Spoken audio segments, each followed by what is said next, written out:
বহরমপুরে অধীরের প্রচারে বাধার ব্যাপারে কড়া রাজ্য পুলিশের নির্দেশে বহরমপুরে আইসির বিরুদ্ধে শাস্তিমূলক ব্যবস্থায় তোড়জোড়।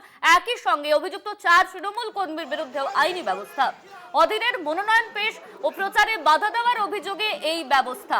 ইতিমধ্যেই ব্যবস্থা নেওয়া হয়েছে এই ঘটনাকে কেন্দ্র করে।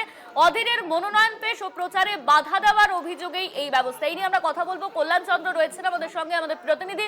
কল্যাণ, কি অভিযোগ, কি জানা যাচ্ছে?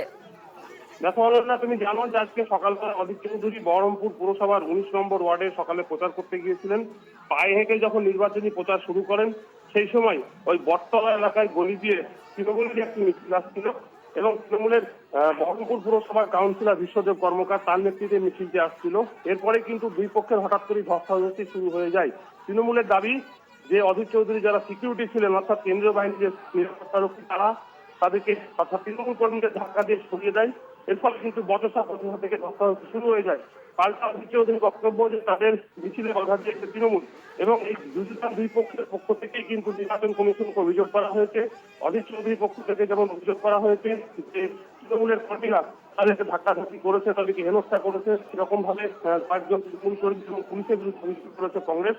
পাশাপাশি তৃণমূলের যিনি কাউন্সিলর রয়েছেন বিশ্বদেব কর্মকার, তিনিও বহরমপুর থানায় অভিযোগ করেছেন এবং নির্বাচন কমিশনকে অভিযোগ করেছেন। এখন এই দুই ঘটনায় কিন্তু পাল্টা অভিযোগ এবং অভিযোগ, যার ফলে বহরমপুরের যে ভোট, যে নির্বাচন উত্তপ্ত হয়ে উঠছে। বহরমপুরের তৃণমূল প্রার্থী যিনি নারুগোপাল মুখোপাধ্যায় আছেন, তিনি জানিয়েছেন যে অধীর চৌধুরী প্রকাশ্যে সংবাদ মাধ্যমের সামনে রক্তারক্তির কথা বলছেন। সুতরাং অধীর চৌধুরী বিশৃঙ্খলা চান এবং অধীর চৌধুরীকে নির্বাচন কমিশন কোনো ব্যবস্থা নিচ্ছে না। অথচ দেখা যাচ্ছে যে সমস্ত তৃণমূল কর্মী, তুমি জানো গতকালকে এক যুবককে, রাজু মণ্ডল, তাকে গ্রেপ্তার করেছিল নির্বাচন কমিশনের কথায় পুলিশ, যদিও আজকে তাকে ছেড়ে দেওয়া হয়। যার ফলে নিরপেক্ষভাবে নির্বাচন কমিশন ভোট সম্পন্ন করুক, এটাই চাইছে তৃণমূল। পাশাপাশি অধীর চৌধুরীর বক্তব্য যে তিনি যখন বিভিন্ন জায়গায় যাচ্ছেন তখন তাকে হেনস্থা করছে তৃণমূল। অনন্যা, ধন্যবাদ তোমায় কল্যাণ। আমাদের সঙ্গে ফোন লাইনে ছিলেন আমাদের প্রতিনিধি কল্যাণ চন্দ্র।